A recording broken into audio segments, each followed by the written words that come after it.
នេះគឺជាអាហារពេលព្រឹកសម្រាប់ថ្ងៃច័ន្ទនិយាយទៅគឺថាក្រោកពីព្រលឹមមកគឺថាញាប់ដៃញាប់ជើងតែម្ដងក្រោកមកគឺថាដាក់ដាំទឹកដើម្បីស្រុះជាមួយនឹងរសឆាក៏បន្ទាប់មកយកមកលាយជាមួយនឹងគ្រឿងសម្រាប់ធ្វើឲ្យរសឆាឡើងពណ៌ស្អាតនេះបន្ទាប់មកទៀតគឺថាដាក់ខ្ទះគឺឆាឈុលតែម្ដងហើយរសឆានេះគឺដាក់ស្លឹកកញ្ឆាយបន្តិចហើយជាមួយនឹងសណ្តែកប្រុសបន្តិចហើយខ្ញុំប្រើរសឆាតែមួយកញ្ចប់ឯងបន្ទាប់ពីបើកខ្ទះដាក់ខ្លាញ់ឲ្យក្តៅហើយគឺចាក់រសឆាចូលឈុលហើយកូរចុះកូរឡើងច្បល់ធ្វើមិនឲ្យរសឆានឹងវាឡើងឈ្ងុយឡើងស្ងួតបន្តិចសិនអញ្ចឹងណាហើយចក្រានមួយទៀតគឺថាដាក់ខ្លាញ់ចូលគឺបំពងនំកញ្ឆាយមួយចំហៀងដើម្បីឲ្យវាឆ្អិនមកគឺថាស្របគ្នាអាចញ៉ាំជុំគ្នាបានអញ្ចឹងណា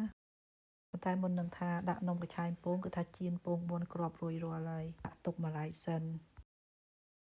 សម្រាប់រសឆានេះពេលដែលខ្ញុំយកមកឆាហ្នឹងគឺខ្ញុំស្រុះជាមួយទឹកក្តៅហើយលាងជាមួយនឹងទឹកត្រជាក់បើកទៅកន្លែងទឹកត្រជាក់មែនទែនហើយលាងសម្អាតវាពី3ទឹកដែលខ្ញុំយកមកឆាធ្វើអញ្ចឹងក៏ស្អីរសឆាយើងអត់ដាច់ទេហើយណាមួយក៏អត់ផុយដែររសជាតិរសឆាគឺនៅតែឆ្ងាញ់អញ្ចឹងណាហើយណាមួយអត់មានធំក្លិនផ្អស់រសឆាទេហើយនេះគឺជានំកញ្ឆាយដែលខ្ញុំ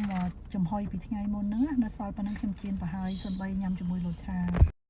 សម្រាប់រូបមន្តធ្វើនំកញ្ឆាយហ្នឹងគឺខ្ញុំមានជាវីដេអូដែរហើយបានផុសរួចរាល់ហើយសម្រាប់វីដេអូបង្រៀនធ្វើនំកញ្ឆាយអញ្ចឹងណាបើសិនជាអ្នកទាំងអស់គ្នាចង់ចេះធ្វើនំកញ្ឆាយចំហុយនឹងឆ្ងាញ់អ្នកទាំងអស់គ្នាអាចចូលមើលវីដេអូខ្ញុំបានព្រោះឯនំកញ្ឆាយនេះទុនខាងក្នុងហើយស្រួយក្រៅបើនិយាយទៅគឺខាំទៅស្រួយឆ្ងាញ់មិនមែនស្រួយរឹងទេណាគឺស្រួយឆ្ងាញ់តែម្ដង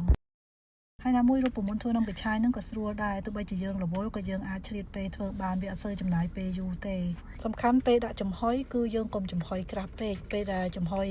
ស្ដើងទៅយើងយកមកកាត់ញ៉ាំហើយពេលដែលបំពងគឺបំពងស្រួយឆ្ងាញ់អញ្ចឹងណា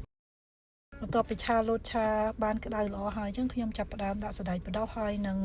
ស្លឹកកញ្ឆាយចូលទៅក្នុងនឹងបន្ទាប់មកទៀតគឺខ្ញុំច្បល់ចូលតែមួយផ្លេតមកគឺខ្ញុំបិទភ្លើងដួសដាក់ចានហើយព្រោះអីកុំឲ្យស្លោកស្លឹកកញ្ឆាយហើយនឹងស្លោកជាមួយនឹង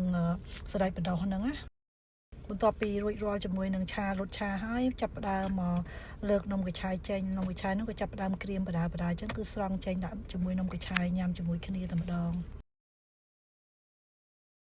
បន្ទាប់ពីនំកញ្ឆាយជៀនក្រៀមល្អហើយអញ្ចឹងខ្ញុំដួសដាក់ចានលោតឆាបន្តិចទៅហើយនំកញ្ឆាយ2បេះដូងទៅហើយបន្ទាប់មកបន្ថែមពងមាន់មួយគ្រាប់ហើយខ្ញុំបន្ថែមតែទឹកត្រីហើយទឹកម្ទេសមកគឺប៉ុណ្ណឹងគឺឆ្ងាញ់ហើយបើនិយាយទៅគឺស្តៀងនៅស្រុកខ្មែរតាហើយសម្រាប់នំកញ្ឆាយមួយមុខហ្នឹងគឺប្តីខ្ញុំចូលចិត្ត